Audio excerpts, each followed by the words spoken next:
লালমনিরহাটের কালীগঞ্জ উপজেলার একটি বাজারে আগুন লেগে 25টি দোকান পুড়ে গেছে। আজ বৃহস্পতিবার বেলা 11টার দিকে তুষভান্ডার বাজারে এই ঘটনাটি ঘটে।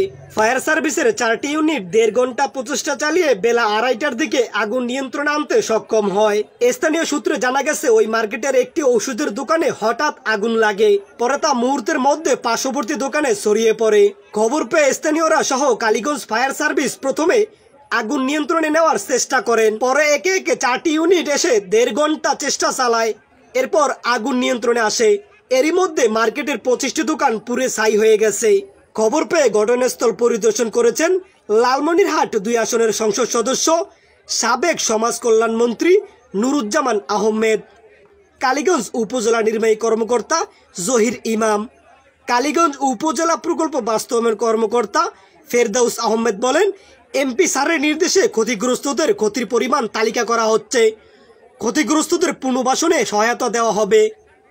কালীগঞ্জ ইউএনও জহির ইমাম বলেন, স্থানীয় লোকজন ও ফায়ার সার্ভিসের সহযোগিতায় 4টি ইউনিট প্রায় 1.5 ঘন্টা চেষ্টা চালিয়ে আগুন নিয়ন্ত্রণে আনেন।